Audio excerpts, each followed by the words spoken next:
নমস্কার বন্ধুরা, অষ্টমী কিচেনে সবাইকে সুস্বাগতম। আজ আমি একটা সুন্দর জিনিস বানিয়েছি। মানে আমি সকাল থেকে প্রোগ্রাম করছিলাম, আজকে 27 তারিখ, 27শে ফেব্রুয়ারি। তো সকালবেলা সব রেডি করছি, এইটা বানাবো। মানে আজকে আমি মেথি দিয়ে মেথির মুঠিয়া বানাবো। তো হঠাৎ এমন ভূমিকম্প হলো দুবার, তো যাই হোক সব তো উল্টোপাল্টা হয়ে গেছিলো। তারপরে রাত্রিবেলা তো রেডি করা ছিল বলে একটু বানিয়েই ফেললাম। ভাত করেছিলাম, আর এই মুঠিয়াটা করেছি মেথি দিয়ে, আর সঙ্গে পুরি করেছি।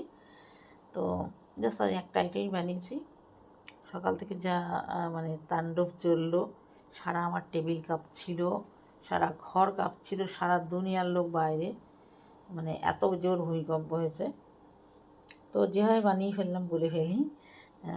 মেথিগুলো ভালো করে ধুয়ে 6-7 বার করে জল ঝারিয়ে আমি কুচি করে রেখেই দিয়েছিলাম। বেসন দিয়েছি, একটু চালের গুঁড়ো দিয়েছি, সব দিয়ে ভালো করে মাখিয়ে, নুন হলুদ দিয়ে মাখিয়ে, একটু গরম মশলা, জিরের গুঁড়ো, হিং সব দিয়ে ভালো করে মাখালাম। তারপরে আমি গোল গোল করে তেলে ভেজেছি, বা ঘিতেও ভাজা যায়। আর আমি একটু সাম্বার ডাল, যেটা ওটা ভিজিয়ে রেখেছিলাম রাতভর, ওটাকে একটু হালকা বয়েল করে নিয়েছি। ওর সঙ্গে সজনে ডাঁটা, একটু সবজি কোনো বয়েল করেছি। তারপরে আমি টমেটো, কড়াতে ঘি দিয়েছি, জিরে ফোড়ন, তেজপাতা ফোড়ন, দারচিনি ফোড়ন, অ্যান্ড টমেটো পেস্ট করে নিয়েছি, ওর মধ্যে দিয়েছি। এটা কাঁচা লঙ্কা পেস্ট করেছি, করে ওর মধ্যে একটু জিরের গুঁড়ো, তারপর আমি সব রকম মশলা বাইরে তৈরি করি, ওই মশলাটাও দিয়ে দিয়েছি।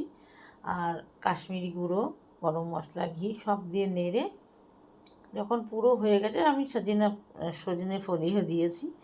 তো অনেক কিছু দিয়ে বানিয়েছি এটা।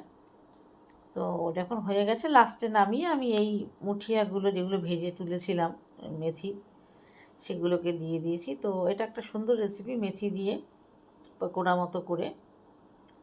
তো এটা দিয়ে ভাত দিয়ে খেতেও ভালো লাগে, লুচি পরোটাও ভালো লাগে, বা কোনো পোলাওর সাথেও ভালো লাগে। তো আজকে আমি রেসিপিটা সকাল থেকে রেডি করছিলাম, তার মধ্যে তো ভূমিকম্পের মানে আর্থকোয়াকের অশান্তি, তো এই রাতেই করে ফেললাম।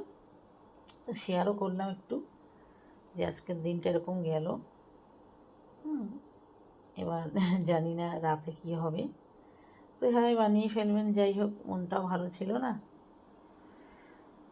আমার সঙ্গে থাকার জন্য ধন্যবাদ। Thanks for watching. সুস্থ থাকবেন, ভালো থাকবেন সবাই।